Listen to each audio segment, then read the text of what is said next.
This is a podcast from Minute Media.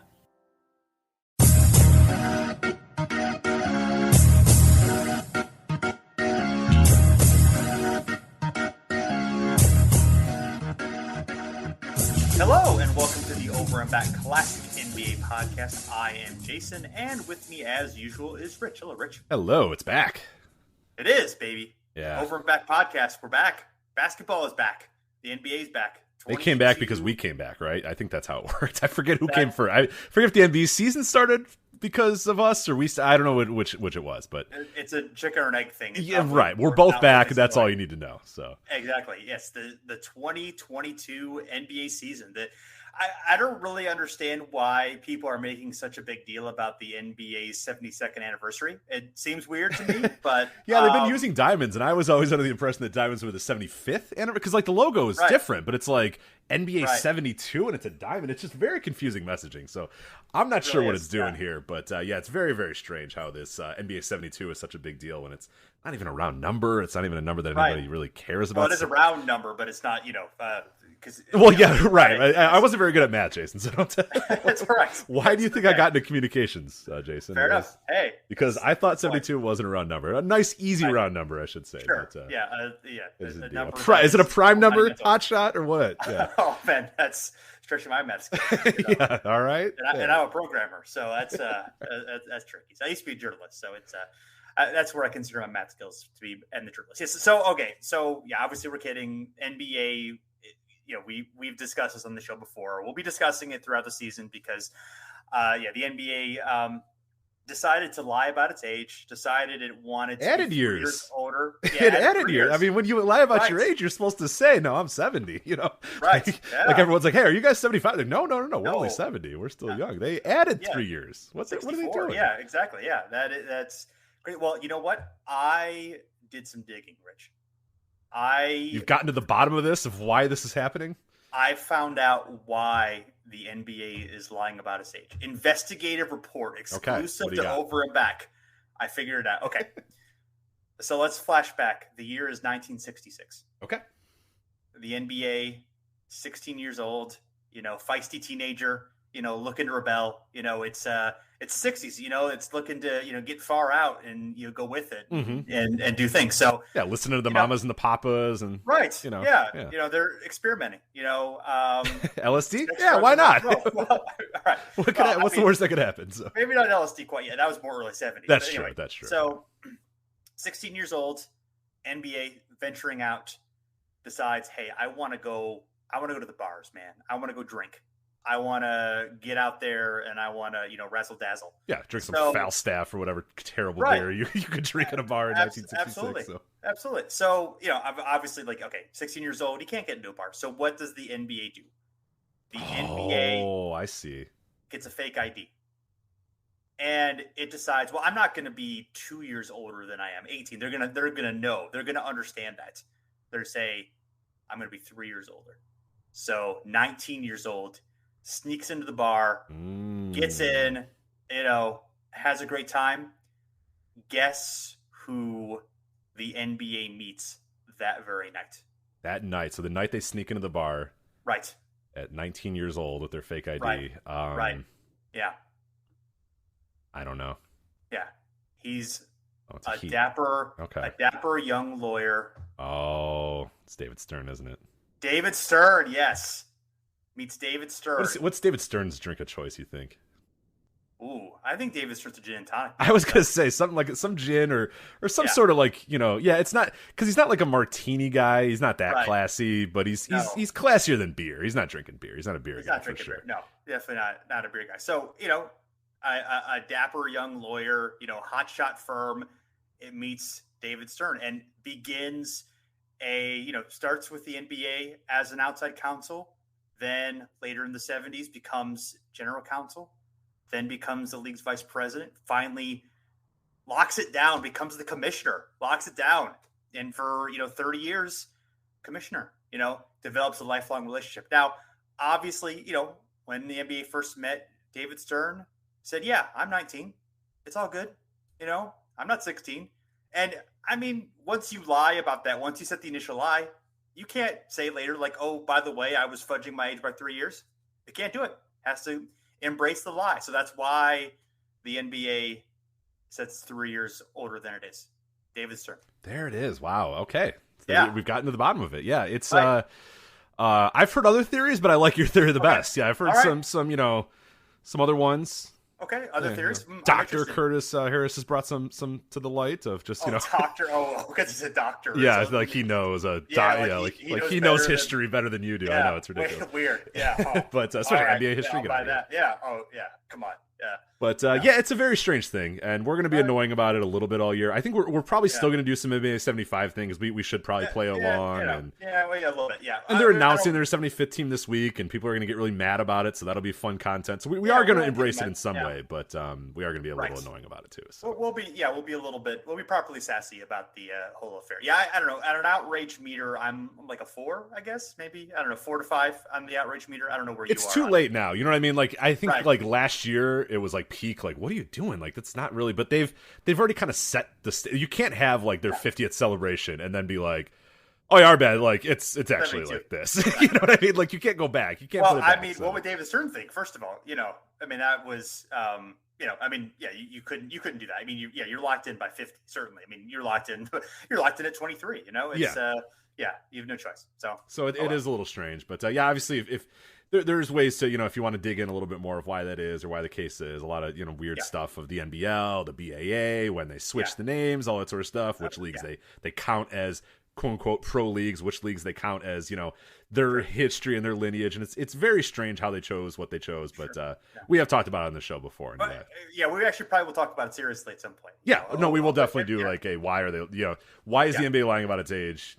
Will definitely be the episode name of one that we have very soon. So not the one that I just made up about David Stern. Yeah. So okay. All right. Cool. What do you mean made up? Are you kidding? I wrote an article about it. I'm already in. Wow. Damn. Ooh. Awkward. All right.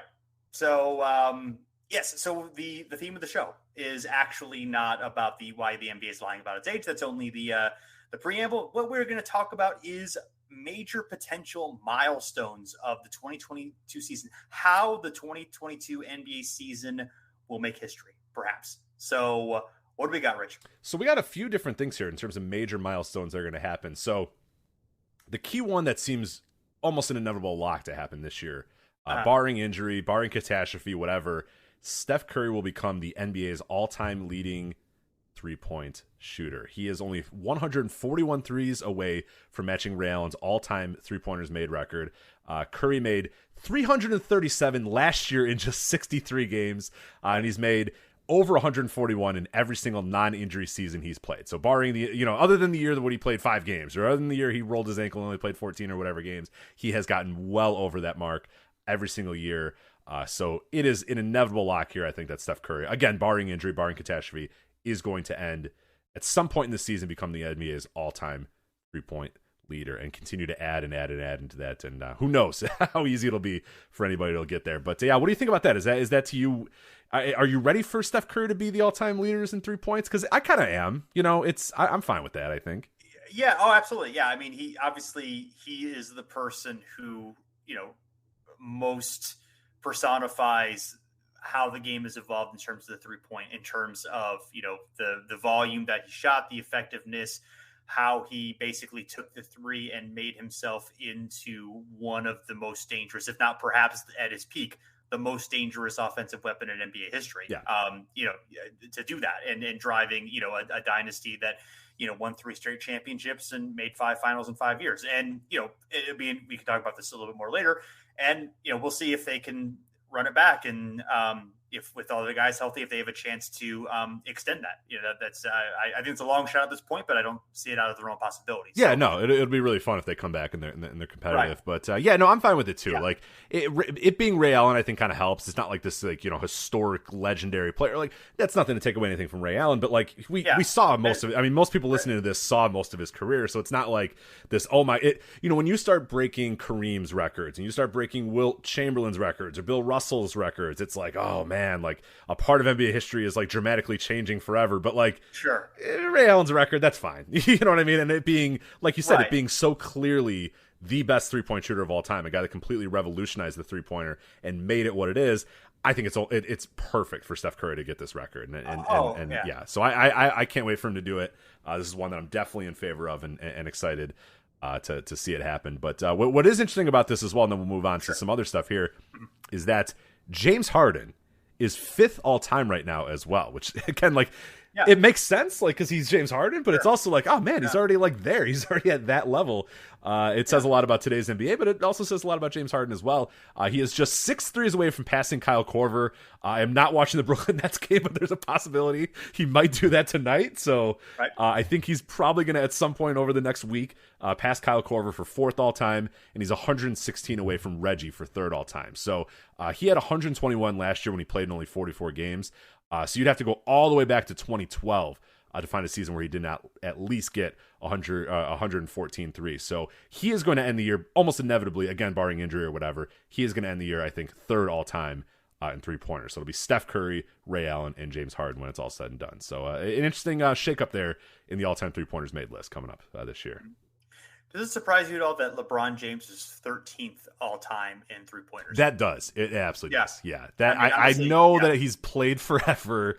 Right. I just like, yeah, he makes threes, but no, that is wild. That is wild. And he's one of those weird ones that when it's all said and done, he's gonna be like top 15 in like literally every record just because he's just always playing. He played forever. Yeah. And that's obviously, I mean, like, Steph Curry wouldn't have broken it this fast if he played, 10 years earlier, but he probably would be number 1 all time in his career had he, even if he played 10 years earlier, just because, he would obviously be shooting a lot of threes no matter what. Just obviously the rate exploded incredibly during his career. LeBron's more of a case of, the second half of his career in particular played during the explosion of threes. So he took a lot, even though, he's obviously not one of the, he's not particularly great 3-point shooter. He's fine. He's okay at it, but it's not, that's more of a right place, right time thing where Steph is more of a, he made that time combination. A combination of that. Exactly. Yeah. So not like a Barry Bonds situation. Yeah, exactly. Well, we're talking about LeBron James. So let's jump into this right now. LeBron James, he's turning 37 in December, his 19th NBA season, which, he's starting to get in the record books just for that in terms of, just playing for as long as he is. He's right on the cusp of passing Carmelo for 2nd all-time in scoring and field goals made. I'm definitely rooting for that to happen. Sure. James is 1,561 points away from tying Malone. He's averaged more than 1,600 in each of the last 4 seasons. So if he stays healthy, I think he can do this relatively easily past Karl Malone. So it's all about health. And obviously he's been slowing down a little bit over the last few years in terms of scoring output. But the Lakers aren't the deepest team in the league. So I think there's a real strong possibility that LeBron, if he stays healthy all year, plays most of the season, will be able to pass Karl Malone and become 2nd all time. Now, as far as Kareem, and we've done these episodes for a few years, these this guy will make history and this stuff. And LeBron, we've always been talking about LeBron becoming, tying Kareem or getting near Kareem for most all time. He's getting there, but it's gonna be tough. It felt like a few years ago we were really on the trajectory, but he's kind of slowed down a little bit. Those injuries have kind of played a factor into it.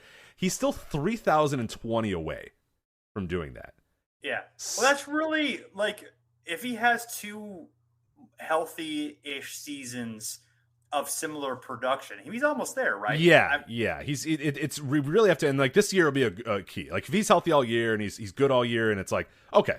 But I get how some people are like, man, maybe we're starting to finally see this guy start to slow down a little bit. But I think all you need really is a healthy season from him and be like, oh, he's good to go. So I think he'll do it. Like I really do think he'll do it. I just think it's might be a little tougher than it was a couple years ago where it felt like inevitable.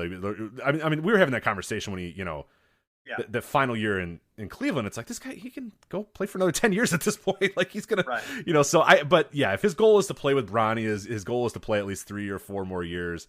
I think he can probably do it. It's just I think if he plays that long, I think if he plays 4 years, he's. And just purely like attrition wise, like even if he's close, like that team's gonna feed him. You know what I mean? Like they're not gonna be like, LeBron, sorry, you have to come off the bench because like he's like, no, I'm freaking LeBron James. I'm 42 years old. Like let me shoot the ball. They're gonna probably let him shoot the ball, and maybe it'll be some pathetic team and kind of be like the Kobe thing where they're just like, whatever, just go, it's your team, like whatever. Sure. But I'm down. I mean, he deserves that at that point. So. Yeah, that's fine. Yeah, no, that works. But I don't think LeBron taking like an 8th man off the bench role and having to like slog through like 3 seasons of like 500 points scored. I don't think that's happening anytime soon. I don't. Yeah, I mean, he'll still I mean, I would think he would still be a good player in 3 years. But yeah, probably not a top 10 player anymore, but probably still, good enough to be, a good starter on an NBA team. Yeah. I mean, who knows? I mean, 3 years is a long time. I mean, it definitely But is. I think, I would say like 70-30, he breaks the record. Yeah. Oh, I agree. I agree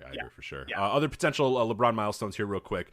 Field goals, he's pretty close from tying Carmelo as well. So he needs 625, and 2 years ago he made 643, but last year it was 422. So it's going to be a little bit. It won't be this year, but maybe next year he'll be able to get that. Unless like things get really bad in Lakerland, and you need LeBron James to score a lot of points, which is probably not good for the Lakers if that's the case. Some other quick ones for LeBron as well. He ranks 6th right now in total minutes. Has a very solid chance of passing Jason Kidd, Kevin Garnett, and Dirk Nowitzki this season if he plays similar minutes to what he did the last 3 to 4 years. So he'll move up that ladder as well. And then this one's interesting, too. He only needs 112 free throws to tie Oscar Robertson for 4th all-time in free throws made. Are you surprised that he's not higher up in that list? I mean, I guess I would need to look at that list, I guess. I mean, I mean, he gets to the line certainly fairly well. Maybe not among the – well, I mean, probably older guys also used to take more free throws. Exactly. Yeah, and if you look at the list, it's Karl Malone, Moses Malone, Kobe Bryant, interestingly enough, is there as well. Yeah, Oscar Robertson and LeBron James. Now, I do not think he needs a lot more to pass Karl Malone. Karl Malone has 9,787. I don't think that's happening. I don't think he's matching that. But who knows? Again, we have no idea. LeBron is timeless. But it's more blended than you would think, because I kind of thought, oh man, okay, it's obviously going to be just a bunch of big dudes. It's going to be your Kareems, and that's it. Right. And like Kareem's like 11th. You know what I mean? Kareem's time with Dolph Shays at 11th. Michael Jordan is 6th. He passed him last year. Oscar Robertson is 4th, as we said. Kobe Bryant 3rd. Dirk Nowitzki 7th. Jerry West is 8th. So it's a little bit more. Adrian Dantley, your boy Adrian Dantley, he's 10th. So you love Adrian Dantley. You, just like most of his teammates, love Adrian Dantley. So I love him more than more than all of his teammates. Yes, exactly. But so it's interesting. He I think he'll move up that ladder. I don't think he's going to pass Karl Malone to ever become the most prolific free throw shooter of all time. But he might contend with Kobe for 3rd all time at some point. That's a lot of damn free throws that Karl Malone had. What's going on there in Utah, man? Like, he's hitting free throws. Stockton's getting assists. Like, they have like nuts records that you're like, what the hell? They're so far ahead of everybody. How'd this happen? Yeah, it never really particularly occurred to me that he was. I mean, obviously that it never would occur to me that he was that far ahead in terms of he's 800 free throws ahead of the next highest person, Malone, and 1,500 almost ahead of Kobe. So that's 3,000 more than Kareem Abdul-Jabbar has. Right? Yeah. When did that happen?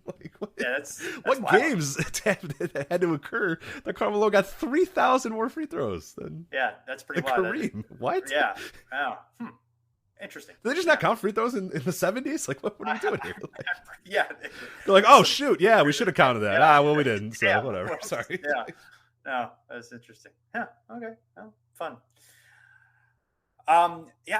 Next, I like this one. So, there are possibility of some players who could join the 3 MVP club. So the players with 3 or more MVPs. Kareem Abdul-Jabbar, he has 6. Bill Russell, Michael Jordan, they each have 5. Will Chamberlain, LeBron James, they each have 4. And Moses Malone, Julius Irving also has 4. Only one NBA and also has 3 in the ABA. One of those was a tie. So I don't know. We'll call it 3.5. And then Moses Malone, Larry Bird, and Magic Johnson each have 3. So, I would say last year, Steph Curry, also 2-time MVP, finished 3rd last year.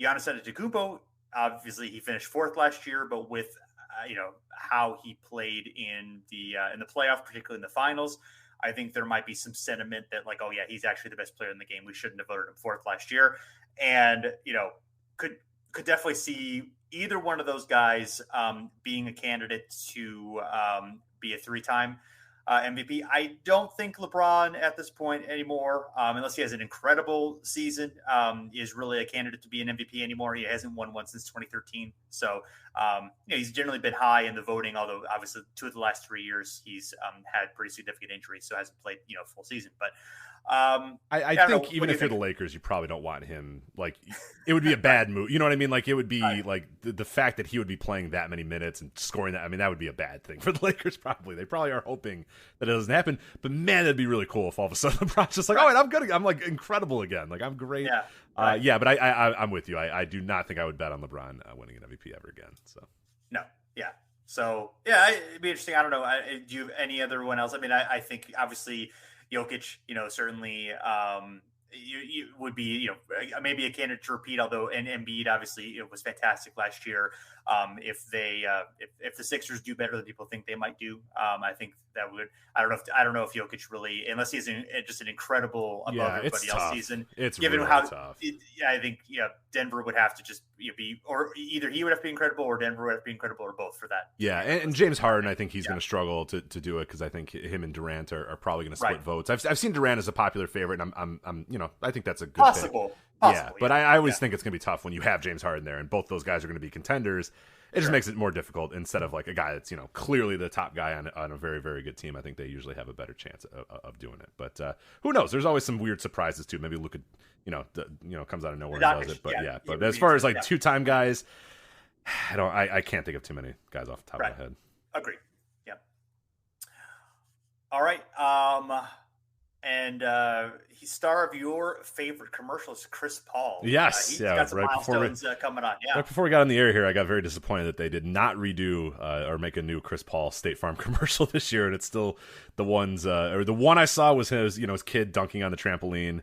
Sure. I forget what the other one is, but I'm sure it'll play in the next 10 minutes or so here. Right. Remember it. Chris Paul, he has over 10,000 assists, which puts him in very rare company. Only a few other guys have over 10,000 assists. Mark Jackson, 10,334. Steve Nash, 10,335. Jason Kidd. Steve Nash getting one more assist than Mark Jackson's career is pretty awesome. That's good. Yeah. Thank you. Yeah. That makes his Lakers tenure just totally worth it. Exactly, right? Yeah. The pathetic, horrible tenure of Steve Nash just laying down with a towel on his face. Yeah. It made it all worth it just to have one more assist than Mark Jackson. Right. Jason Kidd, 12,091. And then Jock Stockton, 15,806. Yeah. So Chris Paul trails Mark Jackson by 59 assists. I think he's going to do that. He had 622 last year, so I think he's going to pass Mark Jackson. He's obviously only 60 away from Steve Nash. I believe he's also going to pass Steve Nash as well. Right. He is still 5,531 away from John Stockton, which, okay, all Chris Paul has to do, Jason. So I said he had 622 last year. Right. You just got to run that back 8 more years, and then he could do it. So, 8 more years? Could Chris Paul play 8 more years? I say yes. No, okay. It's theoretically possible. Imagine how much of a curmudgeon asshole Chris Paul is going to be when he's 48 years old. He's just like, god damn it. How big's that butt going to be, too? You know what I mean? It gets bigger every year. It does get bigger every year, yeah. Because, I get it. In all fairness, I was going to say, I get it because I'm 33 and I'm like, have impossible ways to lose weight and I'm getting bigger every year. So, good for him to... He'll be in great shape, but only 8 more years of what he did last year, and then he can get near John Stockton. Okay, so. Hey, sounds reasonable. Goals. That's all it is. Goals. So, yeah. And then steals. Chris Paul is 5th all time in steals, 113 away from Gary Payton for number 2. He had 99 steals last year, 111 2 years ago, and 114 3 years ago. So this one may be tough. Outside chance. But... Very outside chance. Speaking of John Stockton, he also has the most steals of all time. Chris Paul only needs 933 more steals to match John Stockton. So 9 seasons? Maybe? Yeah, he just needs 9 seasons. So if he plays 9 seasons and doesn't ever get worse than he was last year when he was really, really good, he can probably contend for both those. And stays healthy, absolutely. Right. So it's very interesting. 2 years in a row, Chris Paul, the last 2 years he played 70 games. The previous 2 years he played 58 games. Very repeating that number. Keeps his injuries very consistent. Yeah, exactly. Yeah. So fun times. So there you go. All right. Yeah. Tell me about Dwight Howard. I would love to tell you about you love talking about Dwight Howard. Yes, so. I do. Yeah. So So Dwight Howard, a bit of an enigma. I think that's fair. I don't know if it's a bit. More than a bit. Yeah, a large enigma. Yeah, so Dwight Howard is really one of the best big men to ever play in the NBA. If you look at his career accomplishments, both his peak and overall, yet, one hasn't really been a particularly good player in a while. He's certainly not a great player in a while, probably 7-8 years since he's been a great player, and isn't even necessarily been a good player in the last 3 or 4 years, let's say. But yeah, he's about to move into 10th on the all-time rebounding list very soon. So he is about 200 rebounds behind Nate Thurmond for 10th on that all-time list. Let's see. Last year he had, how many rebounds did Dwight Howard have last year? Dwight Howard had 190 last year. So he's right. Basically, if he duplicates what he did last season, he would be right around there. I'm sorry. No, that was 190 offensive rebounds. 580. He's blowing by Nate Thurmond. Yes. Yeah. So probably going to pass Kevin Garnett too. Again, he played 69 games last year, which is a very Dwight Howard number to play. And it feels like he knew that and then probably took a few games off to make sure that he could and told everybody about it as well, much to the chagrin of everybody else around him. Sure. Yeah, he did. He's definitely going there. He had he had 390 defensive rebounds, 580 total.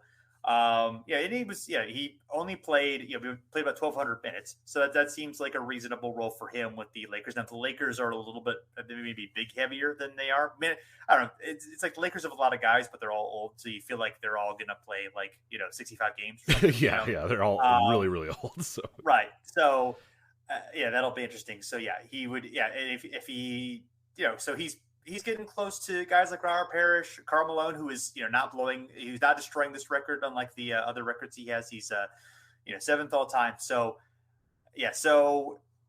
Dwight Howard, if he maintained the pace that he maintained, he would overtake Wilt Chamberlain, who has 23,924 rebounds, about 24 more seasons. So it seemed the last headline is Dwight Howard going to play until he's 59 years old? Yeah. I mean, maybe, but I really hope not. So, right. I don't think so. Yeah, I think he's pretty far away. So and he had 180 offensive rebounds, so one behind Akeem Olajuwon. If he gets 120 more, he would pass Kevin Willis for 7th place. So, what's interesting about Dwight is I think he is probably the last elite big man, MVP type candidate center who didn't need to be a scoring threat from, outside the paint. Right. Oh no, I think it absolutely is. Yeah. And it's going to be really interesting to see if that ever does come back again. And it feels like it's just not going to. I mean, you had somebody like DeAndre Ayton last year who surprised everybody and but even then he was nowhere near MVP elite level. You're saying the guy that is going to be one of the best players in the league and just bullies people down low and dunks all the time. That's just it seems so far-fetched these days that that's going to happen. So I would not bet on it ever happening again. Maybe some guy comes and he's just so good and so dominant that he completely changes the game back to the inside. But I mean, now it is going to be very tough once NBA teams realize that 3 is more than 2. So I don't know. Yeah. Right. Well, I mean, I think Embiid would be that guy. And you see how Embiid plays. He obviously is a great offensive player, inside, but he obviously has that 3-point shot as well, and shoots from outside, and has a broader game. I think if anybody would do it, it would be Embiid. Now, certainly, if the next Shaq comes along, then I could.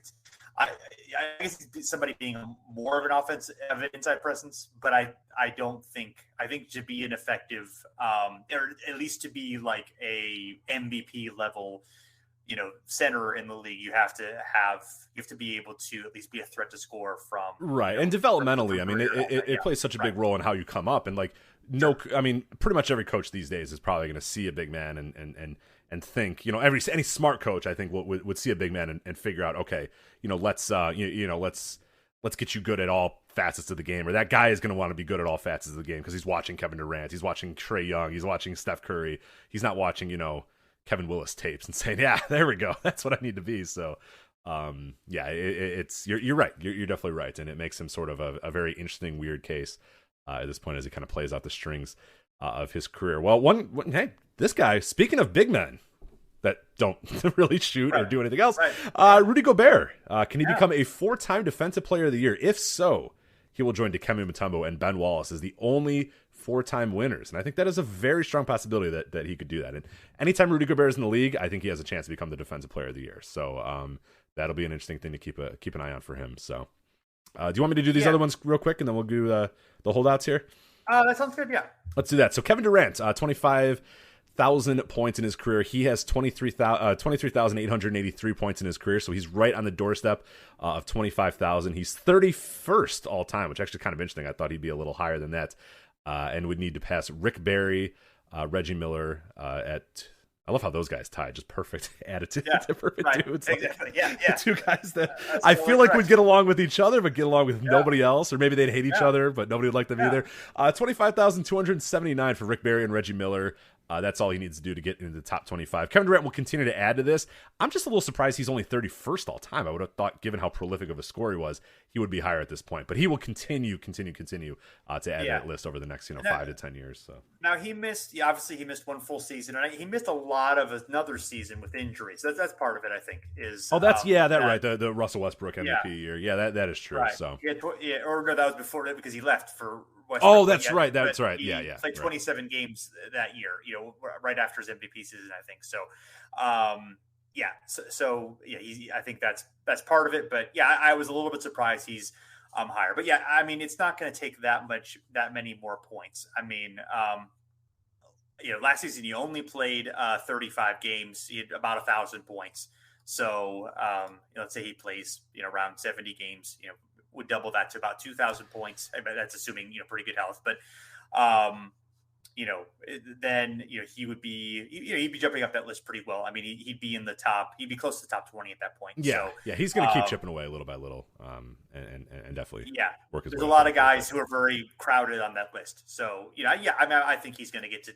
He's very, very likely to get to 30,000 points of his career, which would put him around 10th or so. Yeah, for sure. Yeah, and then Carmelo. Interestingly enough, he's another case that you kind of forget how good of a scorer Carmelo was, how long he played. Top 10 all time in points. He is only 1,226 behind Shaquille O'Neal for 10th place. That's NBA only. It's gonna be a little tough for Melo to do this year. He scored 924 last year, 895 in 2020, and the last time he's been over 1,000 was in 2018 for Oklahoma City. So, I don't. It depends. I guess it depends what he does this year. If he comes back for another year, if he does 2 years, he can definitely get there. I do not think Carmelo is scoring 1,226 points this year. So I think Shaq's place in the top 10 is safe for now. If he comes back another year, of course, then he would probably pass him up. But real quick here about Carmelo, only 112 points behind fellow Nuggets legend Dan Issel as well in career points. So if you combine NBA and ABA, right. So Carmelo's 12th there, so he would pass, and then obviously if he passes, so he's 11th, and then passing check. I think he could do it over 2 seasons, depending on if he lasts. Obviously, he was almost out of the league at one point, although he was effective last year. But he's another guy who's getting older, and I have less confidence that he's going to be as lasting in the league that someone like LeBron or maybe even Chris Paul would be. Right, so, for sure. So we'll see. Keep an eye on that for him, top 10 all time, but. We'll see, and we'll do some other stuff too. We're going to talk about team milestones a little bit later, and we're going to do some run numbers. But we got to get to this. It's dominated the offseason. It's holdouts, Jason. Tell me about holdouts. Tell me about contract negotiations and lawyers and injunctions. Give me it all. Give me all the fun stuff here. I'm going to tell you all about. We love injunctions. That's one of our favorite topics in maybe history. So as you alluded to, one of the biggest off seasons. I guess 2 of them. Has been, first of all, the holdout of Ben Simmons, trade request demand, whatever you would call it, with the Philadelphia 76ers, and how that situation, as of this writing, is not resolved. In fact, today, Simmons was suspended by the 76ers for the opening of the game after he was thrown out of practice by Doc Rivers. So not going great there. We'll see if a trade is able to happen or if he misses a lot of time. But he is technically back with the team despite that 1-game suspension. And then Kyra Irving, at the moment, the only NBA player who is unable to play the season because of the vaccine mandate. He has refused to get vaccinated because of the rules in New York City. He basically cannot play in the NBA this season unless he gets vaccinated. So we'll see how that goes. But that made us think, okay, well, let's look at some other situations that were, that were basically holdouts that led to a significant number of missed games or a trade. I'm sure that there are probably some key ones that we missed here, but we tried to pick ones that involved an all-star or a top draft pick, again, that led to a significant number of missed games. So the first one, 1967, the Los Angeles Lakers traded Rudy LaRusso to Baltimore for Mel Counts. And then soon afterward, the Bullets shipped LaRusso to Detroit for Ray Scott. So LaRusso's like, I don't know if I want to leave LA and go to Detroit. That might not be totally fun for me. So the Lakers decided, let's call off the trade and let's bring him back, and then everything will be good. Well, apparently Baltimore, Detroit, not super excited about that idea. And so the NBA Board of Commissioners soon ruled that LaRusso had to report to Detroit. Then LaRusso said, hey, I'm not going to go to Detroit. So the NBA suspended him, and LaRusso thought about something, but I guess he ended up retiring for the remainder of the season. He then returned, went to the Warriors, and then made the All-Star team. So fun, fun little story there.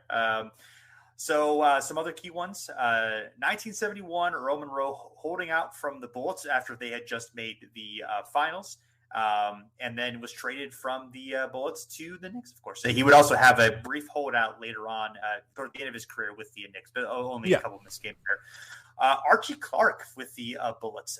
He had been an all-star the prior season. He held it for 42 games. Archie was definitely he was one of the players who was profiled in the recent Sam Smith book. I'm blanking on the name of the book, but it was about some of the history of player activism in the 60s and 70s, and Archie was one of the key guys there. So definitely he was a fun hard labor. Hard labor is the name of the book, I think. Is that the one you're talking about? Labor. Yep. That's the one. Thank you. Yes, that is the one. So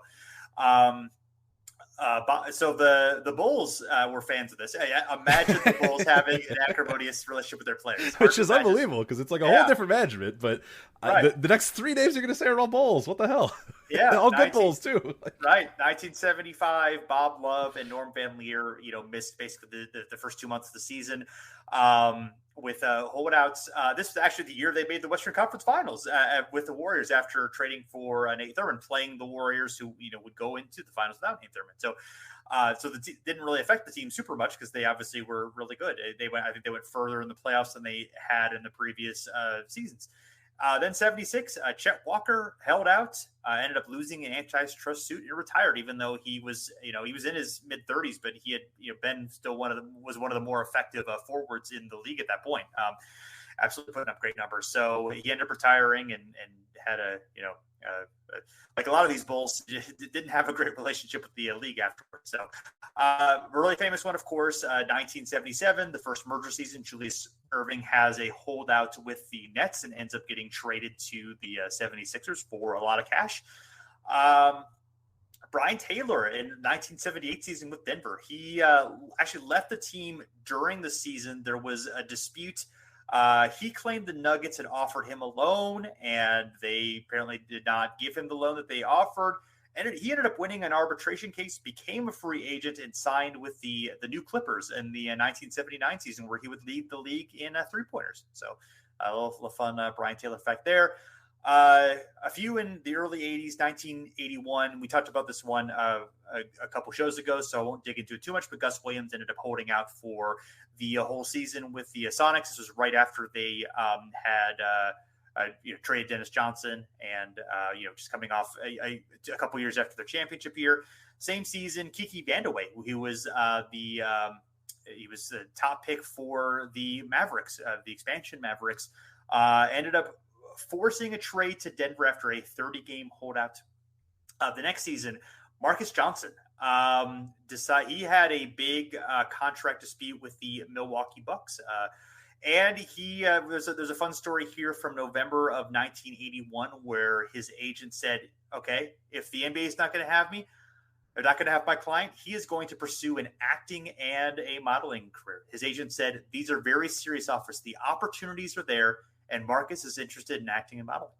And in the future, he would do it. Marcus Johnson. We were looking at his IMDb a little bit earlier, and obviously, most famous role is probably White Men Can't Jump, but several other ones. What was it? L.A. Law? He was on an episode of.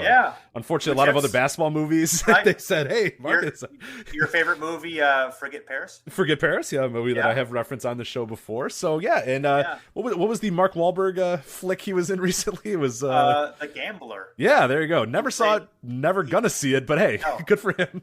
He plays Game Color Man, is what. Come on, really? So, oh, jeez. Well, right. that's. Hey, he was jury foreman in Boston Legal. So. Jury foreman number 3. That's great. Yeah. Yeah, that's good. Yeah, so he's got to be tough to cast, though. I'd imagine that's and I get why he probably got a lot of basketball roles because it's like he's very tall. It's kind of tough to be like he's 6'7". He's a big dude, so it's hard unless he's going to be like an intimidating presence. That's basically how you can use him best. But he should have been in a way more like kind of cop dramas. And I guess he was in a decent amount of them. Yeah, he looks like a good deputy or like the I don't know my cop terms, but who's like the commissioner or something like that. They're like, uh-oh, and he like opens the door. The police commissioner, Yeah, he takes his hat off and puts it down on the table, and they're like, uh-oh, we're in trouble. Yeah. You know what I mean? Yeah. Just because he's got kind of an ominous presence about him. So sure. He could give a renegade cop a good lecture. Yeah, exactly. Right. That's not how we do things around here. He puts his leg up on a chair and puts his hand on his hip and goes, I don't know what precinct you. We don't have cowboys here. Yeah, right, exactly. Yeah, you follow my law or you get out of here.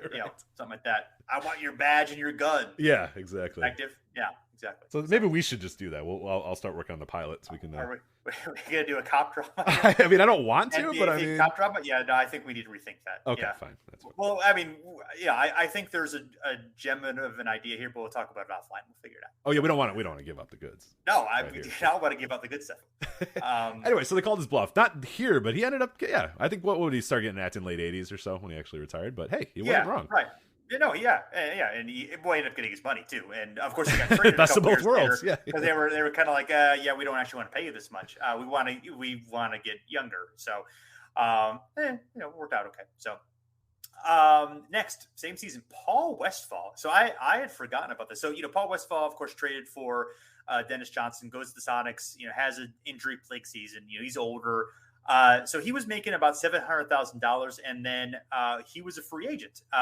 Sort of a free agent. So it was sort of weird because this was when we talked about this again a couple episodes ago, where when we talked about kind of the history of free agency, talking about in the 70s and the 80s, and this was right after the NBA kind of tweaked the rules.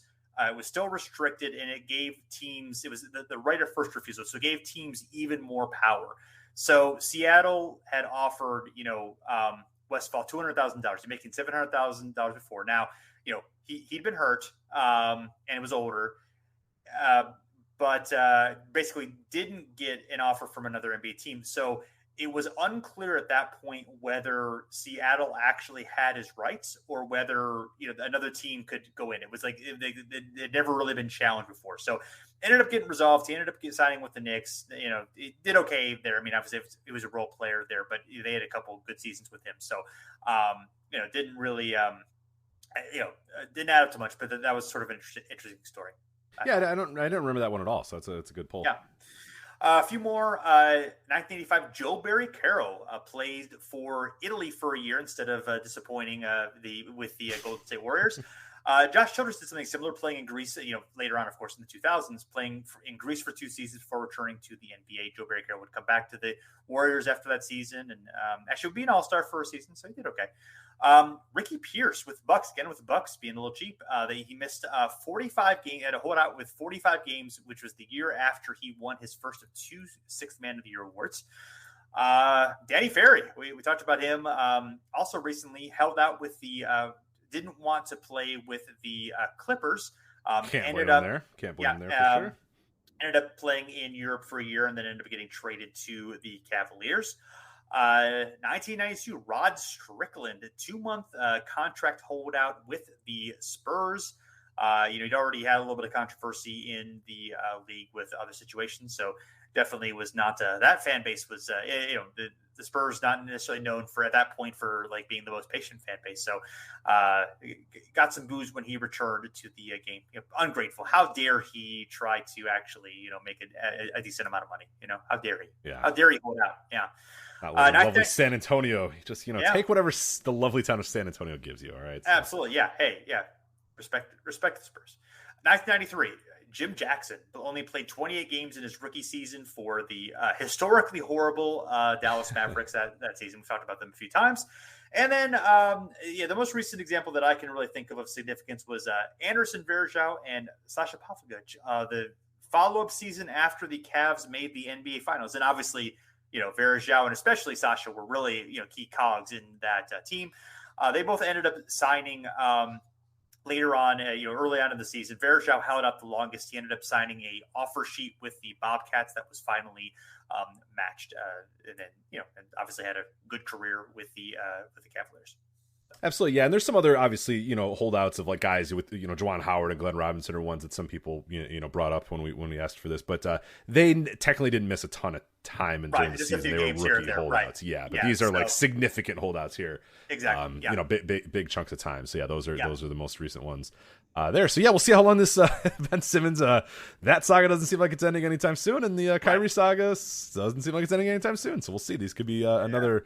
Like you said, very, very rare. I mean, it happened a lot in the 60s and the 70s, slowed down a little bit in the 90s, and now we might potentially have two relatively big names doing it in the same season as well. So we'll see how it goes. Very, very interesting. All right, Jason, let's talk about nice, tidy, round numbers. Truly round numbers. Not 75, that round number. Exactly. We established that here, so that's good. Points. Kevin Durant, 24,000 points. He's only 117 away from getting to that mark. We talked about him a little bit earlier. Russell Westbrook, only 143 points away from 22,000. And Chris Paul, only 22 points away from 20,000 points 20,000 for his career. Yeah, so good stuff by them. Games. Interesting. Sorry, go ahead. Question for you. How many players in NBA history do you think have scored more than 20,000 points? More than 20,000 points, I am going to say... It's a round number, so I'll give you a hint. 40. 50. Wow. All right. Yeah. Chris Paul will be 51. Wow. This is the ABA, by the way. So, of course. Oh, yeah. Like we always tend to do that on the show. Yeah, exactly. Right. We don't. Yeah. We're smart. We know what we're doing here. We do. Yeah. Games played here. Andre Iguodala, 8 games away from getting to 1,200 games played. Carmelo Anthony, 9 away from doing it. And Dwight Howard, 18 away from 1,200 career games. 1,100 career games. This is making me feel old with some of these guys. Sure. Trevor Ariza, 6 games away from 1,100 games. I feel like I've watched a lot of, like, pretty much all of Trevor Ariza's career I've been there for and watched, which is makes you feel really, really old. Chris Paul. Go ahead. He was a rookie the same year as... Was he 2005? So he was a rookie the same year, the year after Dwight, right? Yes. I think so. Yeah. So that's a long time ago. Yeah, I guess I've seen all of Dwight's career too. All right. I'm just old. All right. Hey, it's okay. It's okay. So worth noting, there have been, 45 players who have played 1,200 or more games in NBA ABA history. So just to give a sense of context for numbers, of how rare these are. 1,100 games. Chris Paul 10 games away from doing it. Lou Williams 33 games away from doing it, and Paul Millsap 48 games away from doing it. And then the roundest of the round, 1,000 career games. Right. J.R. Smith, he's 23 away. He's currently golfing somewhere, so I don't know about that, but we'll see. Maybe the Lakers come calling. That seems like something they would probably do this year. Jeff Green, he's 24 away. He's still a semi-productive player, so I think he's going to do that pretty easily. And then Kyle Lowry, he's only 40 away, and he's obviously a very productive player still at this stage. So there is one NBA player who has played exactly 1,000 games in his career. Oh man, he played in the 90s. I'll give you a hint. Shoot. And he's a 3-point. Is it Dan Marley? Not Dan Marley. No. Damn. Nope. That's not a bad guess though. Yeah. Steve Kerr? He ended his career with the Lakers. 3-point shooter ended his career with the Lakers. Yeah, he was a star. He was like an all-star level player. Crap. Not Mitch Richmond? Oh, Glenn Rice. It was the next. And I'm sorry, I was wrong. Glenn Rice did not end his career with the Lakers. He actually played for three other teams after the Lakers. Yeah, but they were all real pathetic, and nobody should remember those. So that's totally fair. Yeah. To do that. All right, field goals. 13,000 field goals. LeBron is only 97 away from doing that, so I think that's probably going to happen. 10,000 field goals. Carmelo Anthony is 200 away from doing that. So nice. Good numbers there. And just as we mentioned, LeBron's obviously third all time in field goals. And there have been 18 players with more than 10,000 field goals in their career. So that's a very rare number. Yeah, absolutely. Good for him. 3-pointers. These are a lot of guys coming into the run here. As you mentioned, LeBron James, 21 away from getting to 2,000 3-pointers. For his career. Damian Lillard is 49 away from getting 2,100 3-pointers in his career.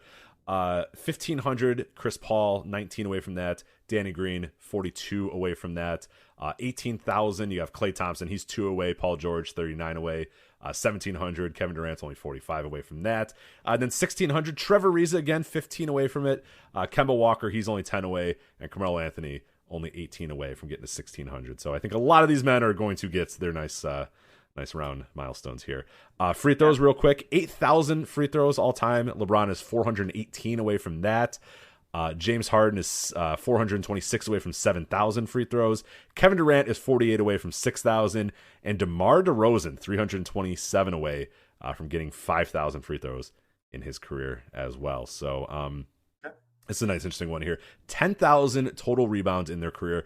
DeAndre Jordan, 122 away. And LeBron James, 249 away. So that'll be interesting to see what those guys. Yeah, DeAndre Jordan, that's a lot of rebounds for DeAndre Jordan, man. He hasn't played that long, but he was a prolific rebounder there for a couple of years. So obviously things are slowing down tremendously, and who knows? I mean, I think he could probably get to 122 this season, I would hope. Yeah, but he played for the Lakers, right? He's one of 1,000 players. Yes, yeah, he's one of the 15 old dudes that they're like, maybe this 36-year-old will be good. Maybe if we just get all the 36-year-olds, they can't all be hurt at the same time, right? That's exactly. So yes, Jordan and James are 45th and 46th all time in total rebounds. Okay, so they're both top 50 guys. Top DeAndre Jordan, a top 50 rebounder of all time. It's pretty wild, but makes sense. I wonder if LeBron's he's I don't know, 700 away from top 40 there. So I don't know. How many rebounds does LeBron James get? I feel like I don't have a good sense of LeBron's rebounding prowess. Yeah, I don't. Yeah, I don't either. So he's let's see, it's 7.7 last year per game, which added up to 346 total rebounds last year. That'd be about 2 seasons worth. He'll probably play more than 45 games next year. But anyway. Let's hope so. Jesus, let's hope. Let's definitely hope.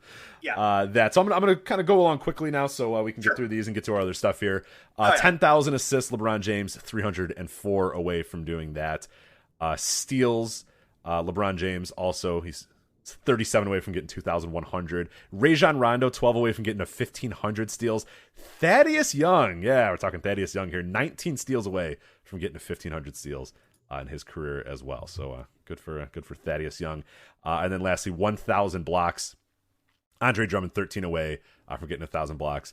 Kevin Durant, 14 away from getting 1,000 blocks. And then again, LeBron James, 18 away from getting 1,000 blocks. And Dwight Howard, we should mention here at the top of this list here, 8 blocks away from getting 2,200 blocks in his career. So NBA.com, if you are into more milestones and you're curious about this stuff, NBA.com had a really good article about team milestones. We're not going to do it on this episode because there's just a lot of them, but they're fun things of example, Trae Young needs 4 more 3-pointers to pass Dominique Wilkins for 6th in both categories. Just little stuff like that. There's fun names to kind of bring up, and you're like, oh yeah, Kerry Kittles is one of the best nets of all time. That's not that good, and it's a fun experiment in what teams are good but haven't been good ever, or what teams are really, really bad now that were good. It's fun stuff. But the one that blew my mind the most, and again, NBA.com has that for you.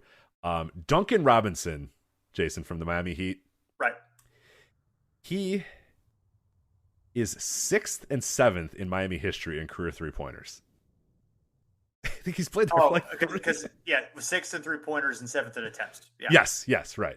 Yes. And excuse me for 1 second. Sorry. Yes. 6th and 7th in 3-pointers, but now I understand. Yeah. Yes. And then this season, if he does what he did last year, he will become number 3 in Miami Heat history in 3-pointers made. And it's not like, you know what I mean? It's not like, shouldn't be surprising. Like, it makes sense that that's the case, but it's like Duncan Robinson's already like one of the most prolific 3-point shooters in Miami Heat history. And it's like, man, he's played there for like 3 years. But when you shoot threes in an era where they shoot threes, and there was an era where they didn't shoot threes, you'll do that pretty quickly. So all right, but let's do real quickly. We'll end out here with miscellaneous jersey and ball history. Jason, you ready to talk balls and jerseys? I love to talk about balls and jerseys. Let's do it. Dennis Schroeder is the first Celtic to ever wear the number 71. He usually wears number 17, but then he found out when he signed with the Celtics that he can't be 17 because John Havlicek had that number. So he asked his fans what number they wanted him to choose, and they ended up choosing 71. I think it was a Twitter poll or Instagram live poll or something like that. So that brought me to the question of, well, how many numbers are left untouched for the Boston Celtics? And Jason, there are 34 numbers left untouched by the Boston Celtics. They are all weird as fuck, though, the ones that are left. So 39 has never been used. 47 never been used. 48, 49 never been used. 57, 58, 59 never used. 61, 62 never used. 64, 65, 67, 68, 69 never used by Boston. So I'm kind of surprised that we need Dwight Howard to go to Boston. You're right. Someone soon will ascend to that number 69. Dennis Rodman. Maybe Dennis Rodman can come out. That'd work out pretty well. Makes sense. And then the rest of them are kind of ridiculous. 72, 73, 74, 75, 76. I mean, I guess those are ridiculous because Dennis Schroeder is going to walk out with 71. So I guess it's not that ridiculous. 80, 81, 82, 83, 84, 85, 87. Yes, there has been a number 86 in Boston Celtics history. 89. Yes, there's been an 88 as well. 91. Yes, there was a 90, 92, 95, 96, and 97 are the only numbers not left for the Celtics. So 34 numbers still up for grabs. If you want to be the first Celtic to ever wear number 67, you can do that. So there have been only 3 players in NBA history to wear the number 71, according to Basketball Reference. Ooh, okay. I don't know. Ooh, can I guess any of them? You think, or the 2 of them were on the 60s San Francisco Warriors. So no, probably not. Probably not going to guess these. Okay. Wilt Chamberlain, and not Wilt Chamberlain. Okay, then I don't know. Yeah. McCoy McLemore, Willie Knowles, and Bob Weisenhahn of the 1960s. Oh, Bob Weisenhahn. Yeah, yes, right, I mean, you are one of the biggest Bob Weisenhahn fans. Of course, yes. 71. Yeah, of course. Of right, course, Bob Weisenhahn's number. Yeah. Of course, yeah. Obviously, you know by all 60 games of his career. Of course, for sure. You've got the videos. I got him on VHS. So sure, not even VHS. Right. I got him Beta. on film reel. Film reel. That. I should run that film every so often. Just you translated them to Beta for some reason. Right. I thought it was going to work. I thought Beta was going to win. Right. It should have won. Beta should have won. Beta was so much better than VHS. It was so much better. Yeah. Anyway, speaking of jersey retirements and numbers, Pistons rookie Cade Cunningham, he wore number 2 at Oklahoma State and said, you know what? I want to be number 2 again. And the Pistons said, okay, here's the problem. We retired that number in 1997 because Chuck Daly won 2 titles for us. Right. So Cade Cunningham went, I'd really like to be number 2. And they said, you know what? We'll call Chuck Daly's family. Yeah. And Chuck Daly's family said, whatever, we don't care. So Cade Cunningham is number 2. So. All right, cool.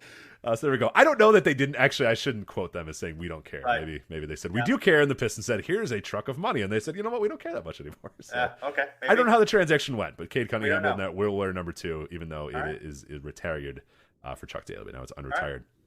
Yeah. Speaking of retired numbers again, the Grizzlies went into this year with no retired numbers, but Jason, at the end of this year, they will have retired numbers because Zach Randolph's number 50 prior to the December 11th game against the Rockets will be raised to the rafters of whatever they're calling their arena now. I forget what it is. Is it still the FedEx Center Forum or something? Forum, I believe so. Okay, well, whatever it's called, it's not the pyramid. That's all I know.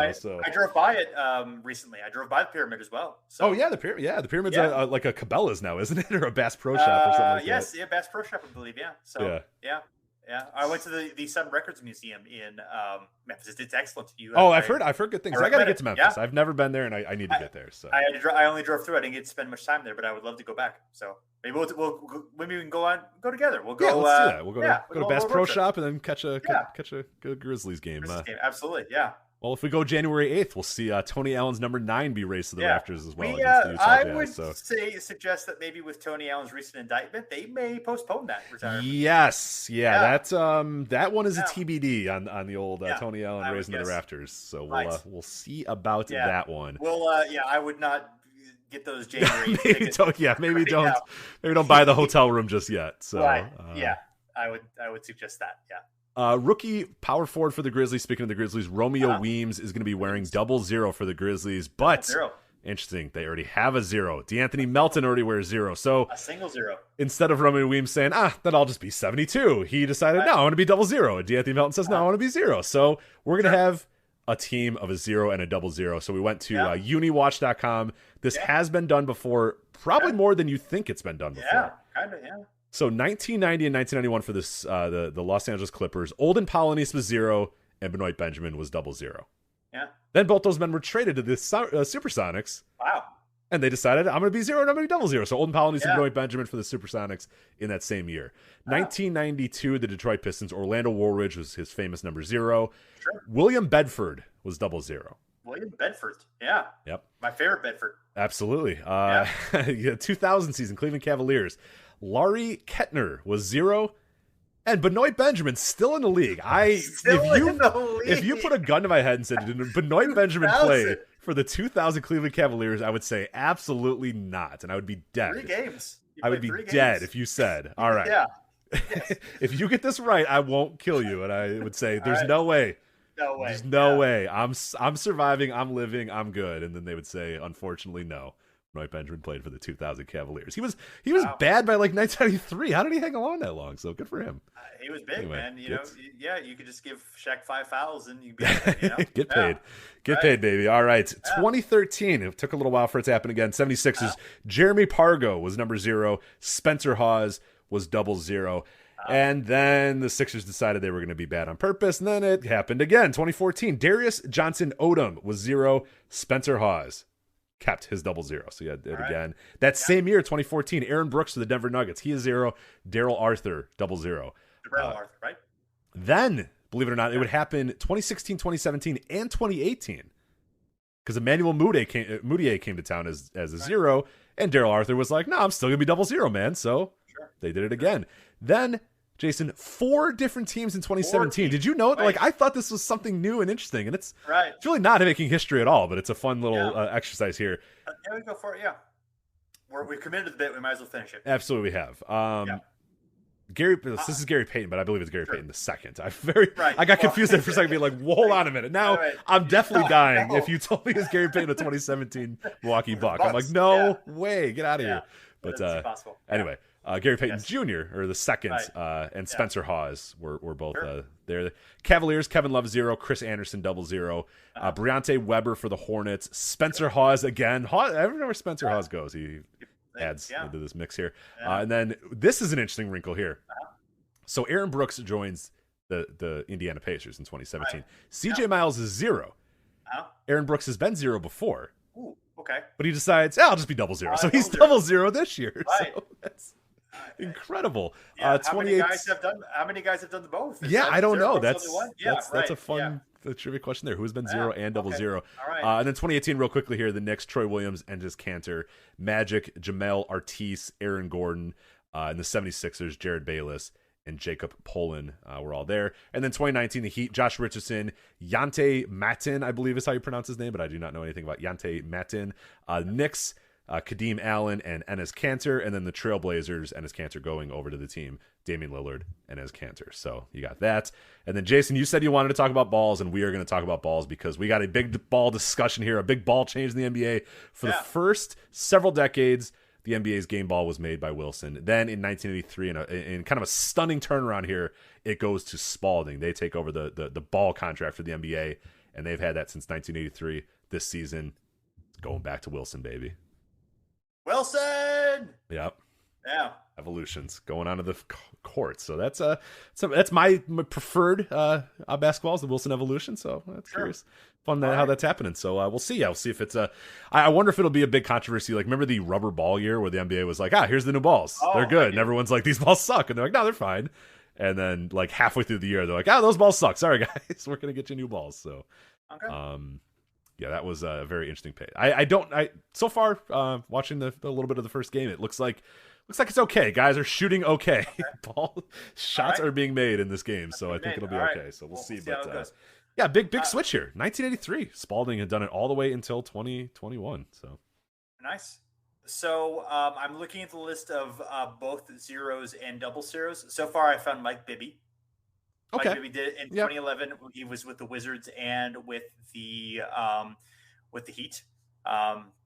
Take me a little while to get through this entire list. I'm not seeing anyone else who stands out quite at the moment. So there are many fewer double zeros than there are. Only 43 double zeros where there have been 118 zeros. So anyway, so we know it's at least been done by one other player. Perhaps we will do the research into the future to see if there are any others, single and double zeros. But, or if you know off the top of your head, you're like, you're idiots. It's clearly this guy. We got Jeff Teague. Jeff Teague did it. He's a famous double zero for the Hawks. Yeah. So when he came back to the Hawks for a second time, he was a double zero instead of a single zero. So that's great company. Aaron Brooks, Jeff Teague. Those are just some of my favorites. Pretty solid bench. Dudes. Like guys. Just guys. Solid guys. Yeah. So good for them. All right. Good for them. I love. It takes a lot of ambition to be a zero. That's a big number. You know what I mean? Like that's it's a rough. It's a tough number. It takes a certain man to be, to zero. Yeah, it does. Yeah, absolutely. You got to be comfortable with yourself to be a zero. Yeah, exactly. And a double zero, that's double comfort. So yeah, right. Yeah, there you go. I mean, unless you're Robert Parrish and you're timeless, it's hard. Right. If you hit, the double zero, that's a tough one right there. Yeah, cool. We made history. The NBA season's going to make history.